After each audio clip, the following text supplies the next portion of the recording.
কৃষি সমন্বিত ভর্তি পরীক্ষায় আমাদের যে নম্বর বন্টন, এই নম্বর বন্টন নিয়ে অনেকের একটা ক্লিয়ার কনসেপ্ট ধারণা অনেকেরই নাই, সেটা একটু আমরা দেখি। কৃষি ভর্তি পরীক্ষা কিন্তু আমাদের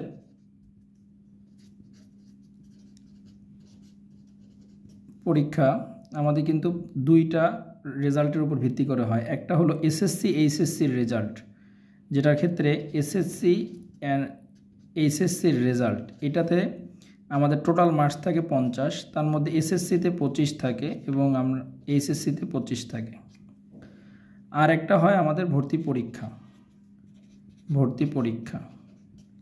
এই ভর্তি পরীক্ষাতে আমাদের মার্ক থাকে কত? 100। এই টোটাল 150-র উপরে ভিত্তি করে কিন্তু আমাদের এই কৃষি সমন্বিত ভর্তি পরীক্ষার রেজাল্ট হয়।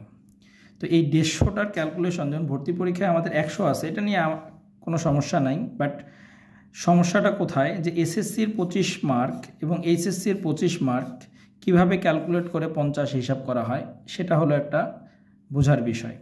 তো এটা একটু আমরা দেখি কিভাবে করা হয় এটা।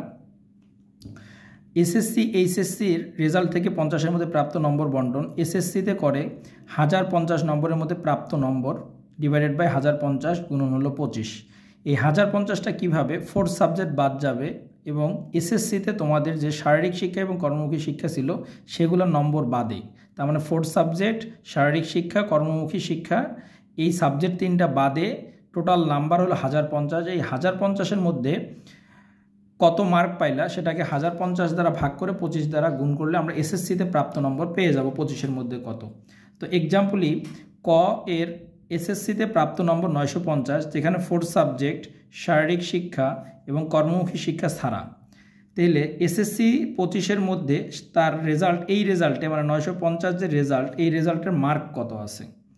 তো তার 1050-এর মধ্যে প্রাপ্ত নম্বর হলো 950 আর টোটাল মার্ক হলো 1050 গুণন হলো কত?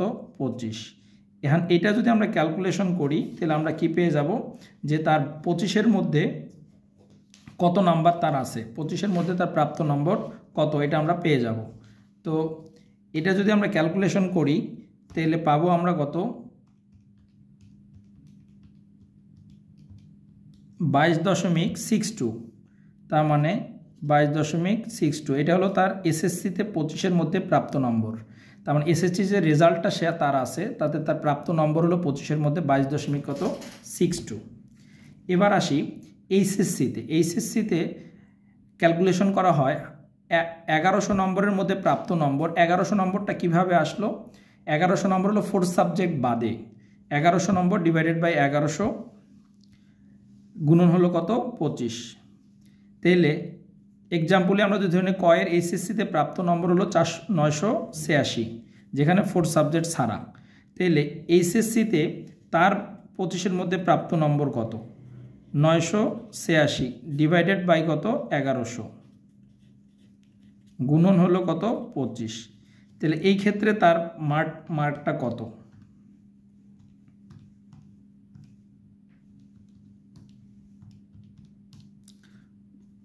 (22.41)। তাহলে কৃষি ভর্তি পরীক্ষায় এইচএসসি থেকে 25-এর মধ্যে তার প্রাপ্ত নম্বর হলো কত? 22.41।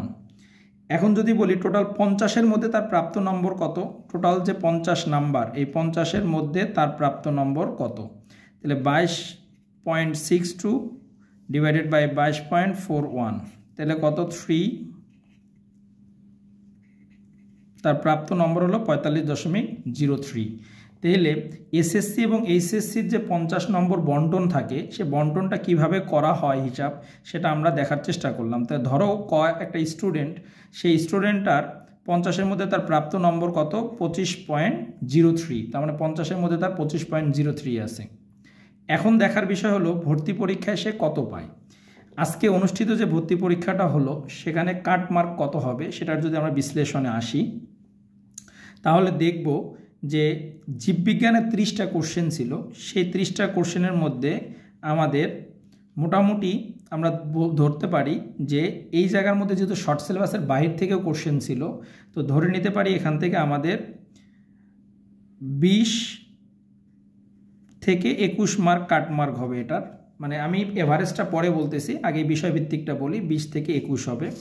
উচ্চতর গণিত সবচেয়ে ভালো মার্কস হলো 10 থেকে 12 মার্কস, সবচেয়ে ভালো মার্কস।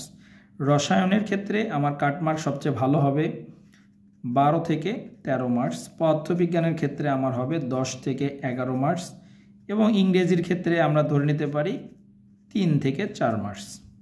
তো এটা হলো আমাদের একটা মানে বিষয়ভিত্তিক কাটমার্ক কেমন হতে পারে সেটার একটা ধারণা আর কি।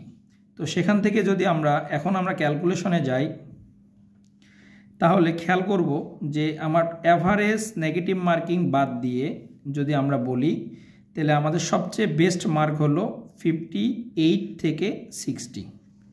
এটা হলো সবচেয়ে বেস্ট মার্ক। আশা করি কাটমার্কটা 58 থেকে 60-এর মধ্যেই থাকবে। তার মানে বিষয়ভিত্তিক মার্কগুলো আমরা যে বললাম এটা স্ট্যান্ডার্ড মার্ক, কিন্তু এবারকার ভর্তি পরীক্ষার ক্ষেত্রে আমাদের শর্ট সিলেবাসের বাহির থেকে একটা বড় সংখ্যা আসছে, সেটা মোটামুটি 18 থেকে 19টা, এবং কিছু কনফিউজিং কোশ্চেন আছে যে কোশ্চেনগুলোর অ্যান্সার আসলে ভার্সিটি কর্তৃপক্ষই ভালো বলতে পারবে অ্যান্সারটা কোনটা এক্সাক্ট অ্যান্সার। তো সেদিক বিবেচনা করে এবছরের কাটমার্ক হতে পারে 58 থেকে 60। তো আশা করি তোমরা যারা এই 58 থেকে 60 মার্কের মধ্যে পাবা, তার সাথে যোগ হবে তোমাদের হলো যে রেজাল্টের যে ক্যালকুলেশনটা দেখানো হলো, সেই ক্যালকুলেশনটা যোগ করার পরে কিন্তু তোমাদের একটা মেধা তালিকা দেওয়া হবে। আশা করি তোমার যারা 58 to 60 পাবা এবং যাদের রেজাল্টটা এই 45-এর আশপাশে আছে, তাদের সিরিয়াল ইনশাল্লাহ কৃষি ভর্তি পরীক্ষাতে আসবে, এবং আশা করি তারা বিভিন্ন বিশ্ববিদ্যালয়ে ভালো যে সাবজেক্টগুলো আছে সেই সাবজেক্টগুলো তারা পাবে।